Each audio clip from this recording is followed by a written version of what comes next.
সিলেটে ট্রাক ও পিকআপের মুখোমুখি সংঘর্ষে ৮ জন নির্মাণ শ্রমিক নিহত হয়েছেন। এদের মধ্যে ২ জন নারী শ্রমিকও রয়েছেন। রোববার ভোরে দক্ষিণ সুরমার তেলিবাজার এলাকায় এই দুর্ঘটনা ঘটে। ট্রাক ও পিকআপ জব্দ করা হয়েছে, আটক করা হয়েছে ট্রাক চালকের সহকারীকে। ফায়ার সার্ভিস বলছে, ট্রাক চালক ঘুমের ঘোরে থাকায় দুর্ঘটনাটি ঘটতে পারে। নাফিজা বেগম ও বদরুজ্জামান দম্পতি ৪ সন্তানকে বাসায় রেখে কাজে বেরিয়েছিলেন। সিলেটের ট্রাক আর পিকআপ ভ্যানের সংঘর্ষে ঘটনাস্থলেই প্রাণ হারান স্বামী বদরুজ্জামান। নাফিজার অবস্থাও আশঙ্কাজনক। হাসপাতালে অচেতন মায়ের পাশে দিশেহারা ৪ শিশু সন্তান।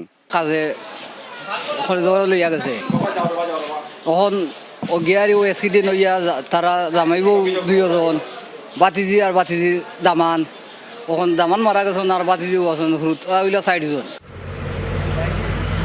অন্যান্য দিনের মতোই রোববার ভোরে আম্বরখানা থেকে পিকআপে যাত্রা করেন ২২ জন নির্মাণ শ্রমিক। লালাবাজারে নির্মাণাধীন ভবনের ঢালাই কাজে যোগ দিতে যাচ্ছিলেন তারা।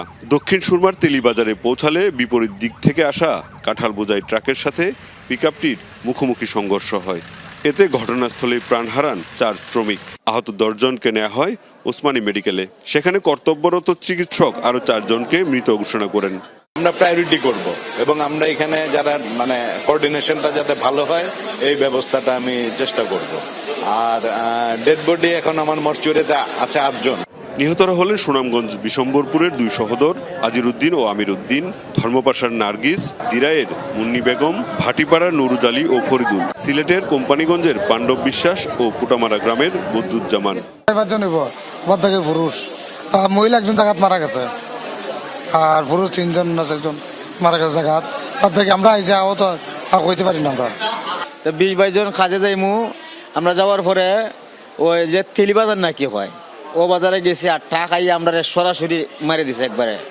এদের মধ্যে অনেকেই ছিলেন পরিবারের একমাত্র উপার্জনক্ষম ব্যক্তি। তাদেরকে হারিয়ে দিশেহারা পুরো পরিবার। আমার ২০ টাকা আমি আজকে দিন গিয়ে বাদাম খালকে গিয়া ফুলের ফার থেকে ফিরে আইসন। মেডিকেল হওয়ার পরে আমি খবর পাইছি আমার মা মারা গেছে, যে উনি ডালাই কাজ করতেন। ট্রাক চালক ঘুমে আচ্ছন্ন থাকায় দুর্ঘটনা ঘটতে পারে বলে ধারণা ফায়ার সার্ভিসের। রাত্রের থেকেই সে চালায় আসছিল গাড়িটা, সকালে হয়তো তো এই জায়গার মধ্যে সরল একটা রাস্তার মধ্যে এই ধরনের ঘটনা ঘটার কথাটা। দুর্ঘটনার পর ট্রাক ও পিকআপ জব্দ করা হয়েছে। আটক করা হয়েছে ট্রাক চালকের সহকারীকে। মাহবুব রহমান রিপন, যমুনা নিউজ, সিলেট।